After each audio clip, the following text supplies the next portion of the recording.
Ever feel like life's a rushing river and you're barely hanging on? Just try not to get swept away. Oh, yeah, know that feeling. Are we really present in those moments or just lost in thought, kind of on autopilot? You shared some incredible material for this deep dive Yeah. about mindfulness, Buddhist philosophy, even modern science. It's all connected. So today we're going deep into this core Buddhist idea, this dance between samsara, that cycle of distraction, and the power of mindfulness. Like awareness. Exactly. And the idea isn't escaping life's river, but navigating it with our eyes wide open. I think in our crazy busy world, everyone feels this sometimes. Oh, for sure. We get caught up in the rush and miss what's right in front of us. Absolutely. Yeah. So how can we become more present, more mindful? Well, what's amazing is how even a little bit of time makes a difference. Even 10 minutes a day can create a huge shift. 10 minutes a day. Yeah. You'd be surprised. Okay, to make this more real, let's talk about Sarah. Sarah. She's actually a combination of people we've met. A super successful executive. On the surface, she had it all. Sounds familiar. But underneath, there's this emptiness. A constant feeling of overwhelm and disconnect. Like she was going through the motions, but not really living. Exactly. And then she had a health scare.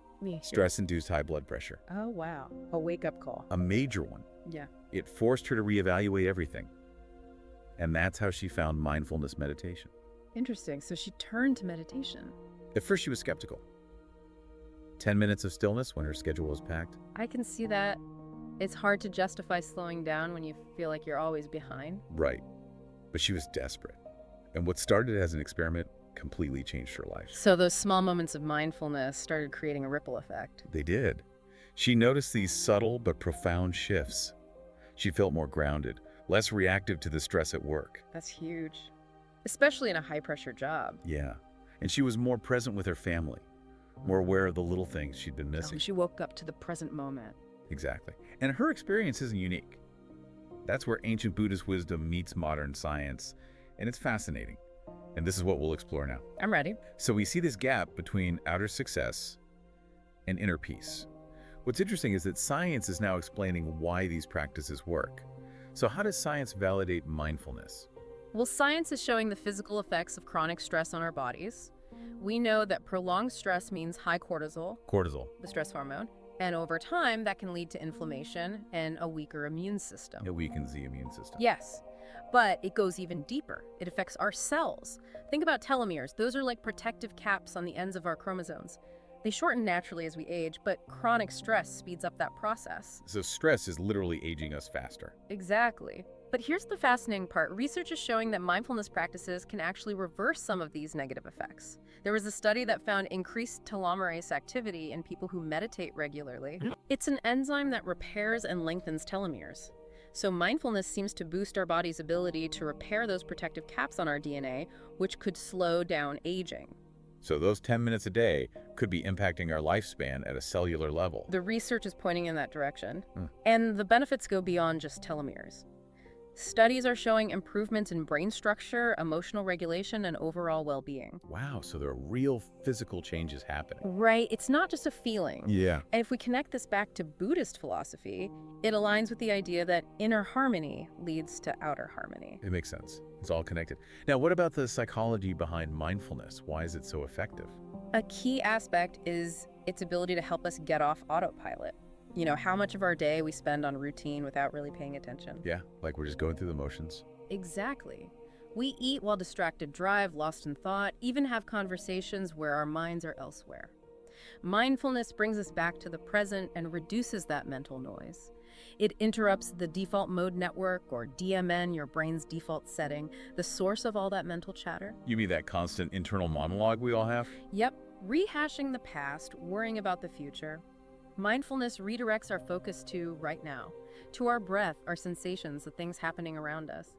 This not only reduces stress, but over time can rewire the brain, strengthening the areas for attention, empathy, and self-awareness. So we're training our brains to be more present. Exactly. Now let's bring in the philosophical viewpoint you mentioned. How does the Buddhist teaching of impermanence fit into all this? Impermanence. Yes. The Buddhist teaching that all things are impermanent is a core Buddhist principle. Everything changes. Our thoughts, feelings, sensations, everything. When we understand this through mindfulness, we loosen our grip. We start clinging to things so tightly, and we start appreciating each experience knowing it won't last forever. So you don't take moments for granted. Exactly. Let's think about you, our listener. Right now, is your attention fully here or has it drifted off? It happens to everyone, but every distracted moment is gone forever. And those moments add up to missed joy, missed growth, missed connection. That's powerful. And the message is that mindfulness isn't a huge undertaking. It's not about becoming someone new. Just 10 minutes a day can change your relationship with time. Right. Imagine less stress, better health, a deeper sense of purpose, enjoying the simple things. And most importantly, remembering that you're alive right here, right now. So we've talked about why mindfulness matters, both the ancient wisdom and the modern science. Now let's go deeper into this intersection of science and spirituality. Let's revisit the idea of being fully present. As we said, in our fast-paced world, it's not easy. To really understand mindfulness, we need to look at its Buddhist roots and the science that supports it. So from that Buddhist perspective, you mentioned sati as a path to liberation. Can you explain that a bit more? In Buddhism, suffering often comes from attachment, clinging to things that are impermanent. Things that are always changing. Right. Mindfulness, or sati, helps us observe those attachments without being consumed by them. It's about noticing our cravings, aversions, judgments without letting them define us. It's not about rejecting life, but engaging with it consciously with clarity, wisdom, and non-reactivity. So we create space between stimulus and response. Yes. To illustrate this, let's look at the story of Ananda, the Buddha's closest disciple. He had an amazing memory and could recall tons of teachings. But despite his intellectual understanding, he struggled to achieve enlightenment. His breakthrough came not from studying more, but from focusing on direct experience, on moment-to-moment awareness. This shows that wisdom isn't just knowledge, it's about experiencing reality through mindful awareness. So understanding mindfulness isn't enough, we need to practice it. Exactly. And for you, our listener, this means that mindfulness isn't about becoming someone new. It's about uncovering the calmness and centeredness already inside you, often hidden by stress and distraction. Paying attention to the present moment is like chipping away at the illusions that keep you trapped in samsara, that cycle of craving and dissatisfaction. It's rediscovering your inner stillness. Now let's go back to the science. You mentioned some interesting neuroscience findings. Yes, the research on mindfulness and the brain is amazing. Studies using MRIs show that regular mindfulness meditation can physically change brain structure. That Harvard study found increased gray matter in the hippocampus, the area for learning and memory, and decreased gray matter in the amygdala, the fear center. So mindfulness literally reshapes our brains. It does. And remember the research on telomeres? A study in Cancer Journal showed that cancer survivors who practiced mindfulness had longer telomeres than a control group, suggesting a link between mindfulness and slowing down the aging process, potentially leading to a longer, healthier life. It's incredible how our mental and emotional well-being can affect our physical health down to our cells. This brings us to the Buddhist principle of interdependence, the interconnectedness of everything. Our minds and bodies aren't separate, they constantly interact. When we cultivate mental well-being through mindfulness, it creates positive effects throughout our system. Reduced stress, better emotional regulation, stronger relationships, and better physical health. It's a holistic approach that aligns with this idea of interconnectedness. Now, for those wondering how to integrate this into their lives, could you offer some practical techniques? Of course. One great thing about mindfulness is that it doesn't require a lot of time or special equipment. Here are a few simple but effective techniques. Great, I'm all ears. First, mindful breathing. Find a comfortable position, sitting or lying down. Close your eyes if it helps. Focus on your breath, the rise and fall of your chest, the feeling of air entering and leaving your nose. When your mind wanders gently, bring it back to your breath. Even 5 minutes can make a difference. Simply being aware of our breath, something we usually do unconsciously. It's exactly. Second, body scan meditation. Lie down or sit comfortably. Close your eyes and bring your attention to different body parts, starting with your toes and slowly moving up to your head.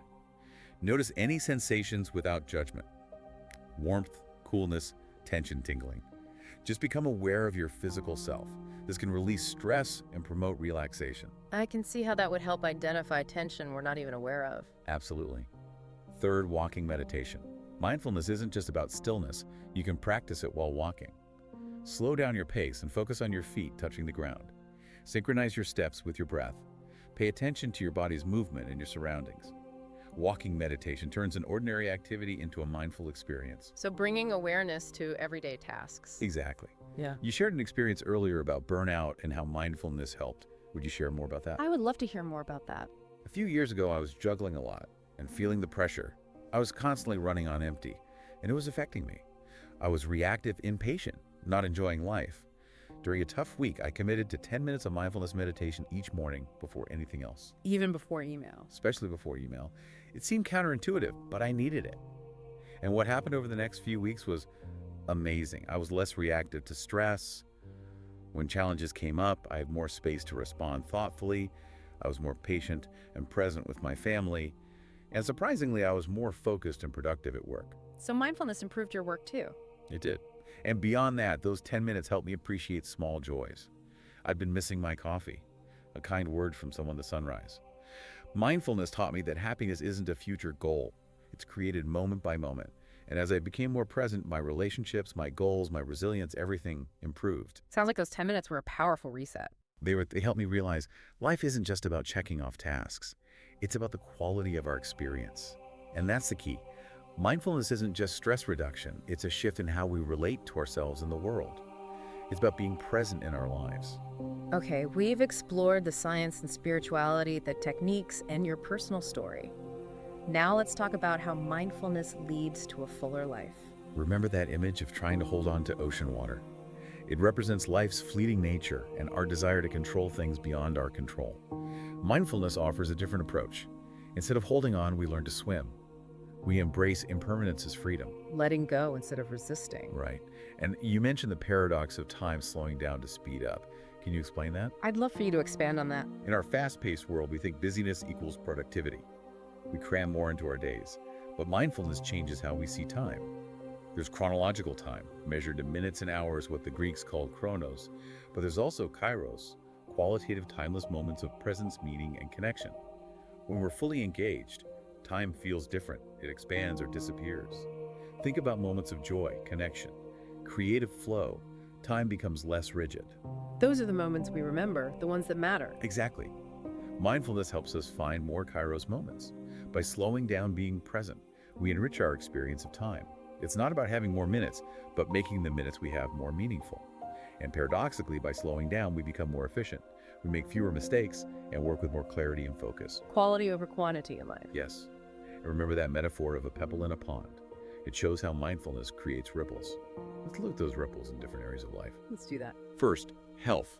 Mindfulness has physical benefits, reduced inflammation, lower blood pressure, a stronger immune system.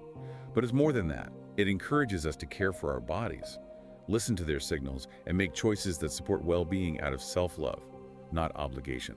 Self-care from the inside out. Exactly. Then relationships. How often do misunderstandings happen because we don't truly listen? Mindfulness helps us be present in interactions, to listen with our whole being to words, emotions, intentions, everything. When we give someone our full attention, they feel seen, heard, and valued, which strengthens our bonds. True connection. Yes. In our careers, mindfulness is a powerful tool. Mindful leaders make better decisions and approach challenges with clarity and calmness. Mindfulness also boosts creativity by quieting the mind, allowing for new ideas and solutions. It's about working smarter, not just harder. Being intentional with our work. Right. And finally, our legacy. What impact do we want to leave? When we shift from stress and regret to presence, love, and authenticity, we create positive ripples. Our actions, kindness, wisdom inspire others and leave a meaningful mark. Our impact on the world? Yes. Those ripples touch every part of a fulfilling life. It's a holistic transformation. So for someone inspired to start their mindfulness journey, what are some concrete steps? What can people do right now? Here are a few things you can do today. I'm taking notes. First, morning ritual. 5 to 10 minutes each morning for mindful breathing or meditation sets a positive tone for the day. Focus on your breath and choose a quality to cultivate, like patience, gratitude, or kindness. Starting the day with intention. Second, mindful breaks. Instead of checking your phone during breaks, reconnect with your senses. Step outside, feel the sun, listen to sounds, do a quick body scan. Even enjoy a cup of tea mindfully. It's about bringing presence to small moments. Pausing to recharge. Third, evening reflection. Before bed, reflect on your day and think of 3 things you're grateful for. This boosts happiness and resilience and improves sleep. Ending the day with gratitude. Yes. Now, you mentioned a final insight about mindfulness and mortality. That's a deep topic. It is. In Buddhism, there's a recognition of life's impermanence and the reality of death. While this might seem somber, the wisdom is in using this awareness to appreciate each moment. When we contemplate our mortality, it motivates us to live, fully prioritize what matters, and let go of trivial things. Living with a sense of urgency. Exactly. Here's a powerful exercise. Imagine your own funeral. Who's there? What do they say about you? Do they remember your accomplishments or the way you lived, your kindness, your presence? This isn't meant to be morbid, but to help you realize what truly matters and to live accordingly. A powerful visualization. As we end this deep dive, what's the key takeaway for our listener? The question is, what kind of life do you want? Do you want to be swept along by distractions, or do you want to live with awareness, embracing the richness, the joy, and the challenges with presence, wisdom, and intention? The choice is yours, and it starts now. It's an invitation to step fully into our lives. And as you said, mindfulness is a journey, not a destination. It's curiosity and commitment to be present moment by moment. And the rewards are incredible. A deeper connection with yourself, a greater appreciation for the world, and a sense of inner peace no matter what life throws at you. Thank you for this insightful deep dive. To our listener, take a deep breath. Feel your aliveness. Embrace your power to transform your life one mindful moment at a time. Stay mindful and stay extraordinary. Stay mindful.